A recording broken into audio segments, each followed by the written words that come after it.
재건축이 됐을 때 상가하고 같이 재건축이 될 수 있는 그런 구역들이 있습니다. 뭐 한 2억에서 3억 정도면은 이게 강남도 가능할 수가 있어요. 네, 안녕하세요. 닥터부자 아빠입니다. 오늘 이제 구독자 사연을 같이 살펴보겠습니다. 서울 미아동의 아파트 이제 한 채를 소유하고 있는 40대 주부입니다. 미아동 아파트는 증여를 받은 거라 당장 매도는 어렵습니다. 그리고 가용 현금이 2억, 신용대출 시 3억 이상 가능합니다. 라고 하셨고, 상계뉴타운 2구역 재개발 입주권에 투자를 하려고 합니다. 요즘 주택 분위기가 안 좋아가지고 피가 많이 내렸고 이제 기회라고 생각을 하시는 것 같습니다. 아니면 이제 아는 지인으로부터 강동구에 신규 분양된 상가를 추천받았는데 다주택도 부담이 되니 뭐 여기를 월세 받는 목적으로 뭐 계약해도 괜찮을까요? 이렇게 사연 주셨는데요. 뭐 지금 상황에서 이렇게 투자를 생각하시는 거는 일단 옳은 방향인데 현재 현금이 2억이 있고 신용대출을 받는다라고 하면 3억 이상 있는 건데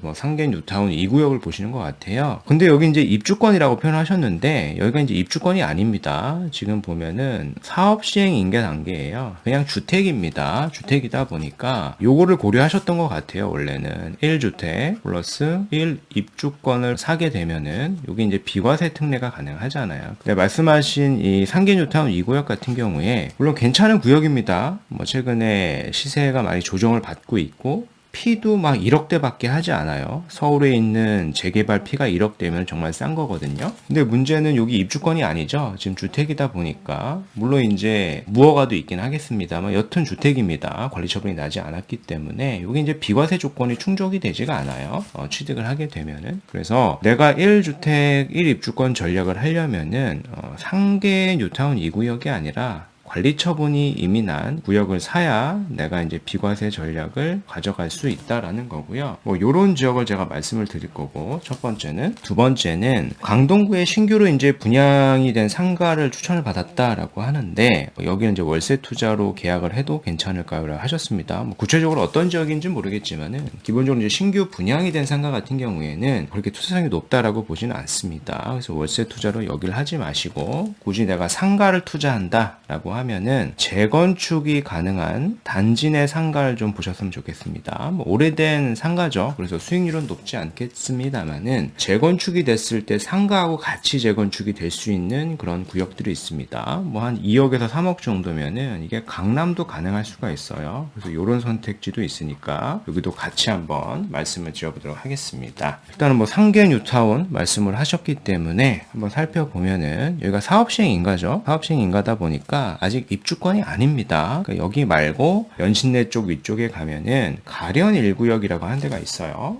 여기가 뭐 입지도 저는 좀 더 좋다라고 보고요. 연신내 같은 경우에는 GTX A도 들어서니까 교통 호재까지 같이 있습니다. 여기도 물건을 잘 찾는다라고 하면 한 3억대 정도로 이미 관리 처분이 난 입주권도 매수를 할 수가 있습니다. 이렇게 되면 내가 1주택이 있고 입주권을 취득을 하게 되는 거니까 이 입주권이 나중에 신축이 됐을 때 글로 이제 입주를 하시고요. 실거주 하시고 종전주택을 2년 내만 매도하시면은 일시적 1가구 2주택을 막 6년 그 이상도 가능할 수가 있는 거예요. 그래서 이런 부분이 훨씬 더 좋은 선택지가 될 것 같고 이제 한번 내가 이제 상가 투자를 한다라고 하셨잖아요. 근데 상가 투자는 단지 내에 재건축이 가능한 상가를 하시는 게 좀 더 좋다라고 말씀을 드렸습니다. 구체적으로 한번 말씀을 한번 드려볼게요. 기본적으로 이제 상가 소유자가 아파트를 받으려고 하면은 이 상가의 가치가요. 새 아파트보다는 높아야 됩니다. 즉 요거죠. 상가의 이 권리가액이 새 아파트의 최소 분양가에서 조합이 정한 비율을 곱한 값보다 커야 됩니다. 이게 보통 이제 대략 보면 비율이 1이라고 생각을 할 수가 있는데 예외가 있어요. 강남 같은 경우에 좀 살펴보면은 서울의 신반포 2차 재건축 조합은 조합 정관을 통해 가지고요. 새 아파트에 곱할 비율을 1이 아닌 0.1로 이렇게 변경을 했습니다. 1이 아니라 요 10분의 1로 이렇게 줄은 거죠. 그러니까 인근의 서울 반포동 레미안 원베일리 그리고 신반포 4지구 이런 단지들도 0.1로 다 변경을 했습니다. 그래서 위 A단지 사례로 돌아보면은 산정 비율이 0.1로 바뀌었을 경우에는 새 아파트 가치는 15억 원이 아니라 1억 5천만 원이 되는 거죠. B씨의 상가 권리가액이 당연히 더 높은 겁니다. 그래서 아파트 입주권을 받을 수 있는 권리도 생길 수가 있는 겁니다. 그래서 이런 지역 구역들을 보시면 좋은 거고, 예를 들어서 지금 안전진단 절차를 진행 중인 서울 반포에 미도 1차, 2차가 있습니다. 여기도 뭐 상가로 접근을 검토하셔도 됩니다. 강남권 주변 단지들과 마찬가지로 산정 비율이 0.1이 된다라고 하면은 작은 지분도 아파트 입주권을 받을 수가 있을 확률이 높다라는 거예요. 단지 내 상가가 이렇게 매물로 나와 있죠. 높은 가격이 이렇게 나와 있는데 아마 가격이 최근 분위기상 보면은 조정이 가능할 겁니다. 뭐 최근에 실거래된 자료를 보더라도 이런 가격에 좀 실거래가 되고 있죠. 뭐 대출이 아마